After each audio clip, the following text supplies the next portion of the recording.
وَهُوَ شَهْرُ الصَّبْرِ، اس مہینہ میں دل کو بڑا رکھنا، صبر کا مظاہرہ کرنا، تکلیف پر صبر کر لینا۔ وَالصَّبْرُ ثَوَابُهُ الْجَنَّةُ، تمہارا اس مہینے میں صبر کرنا ہوگا، اللہ اعلان فرما رہے ہیں میں اس کے بدلے میں تمہیں جنت عطا فرماؤں گا۔ وَشَهْرُ الْمُوَاسَاةِ، یہ مہینہ غم خاری کا ہے۔ خاری یہ فارسی زبان کا لفظ ہے، اس کا مصدر ہے خوردن، کھانا۔ غم خاری، کسی کے غم کو کھا جانا، دو مطلب ہو سکتے ہیں۔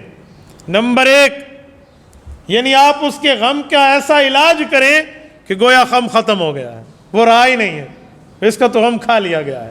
نمبر دو، غم خاری کا ایک معنی اور بھی ہوتا ہے، وہ کیا ہے؟ جب بندہ کوئی چیز کھا لیتا ہے تو اس کا اثر پورے جسم میں جاتا ہے۔ کہا اپنے بھائی کی تکلیف کو ایسے محسوس کرو تمہارا پورا جسم اس کی امداد میں لگ جائے، یہ بھی غم خاری ہے۔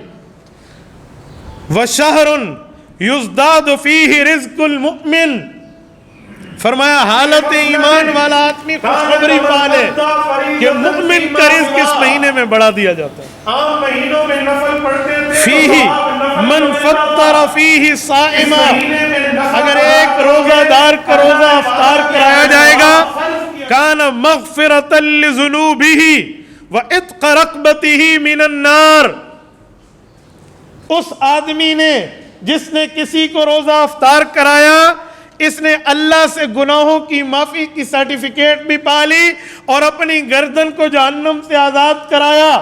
کیا معنی؟ جو جہنمی ہوتے ہیں جہنم کا رجسٹر بنا ہوا ہے، فرشتہ اس میں پکا نام لکھ لیتا ہے۔ فرمایا اگر کسی مسلمان بھائی کو افطاری کرا لی، اس رجسٹر سے نام ڈیلیٹ کر دیا جائے گا، ختم کر دیا جائے گا، نکال دیا جائے گا۔ إلهي واسع الكرم ورب البيت والحرم إليك أتيت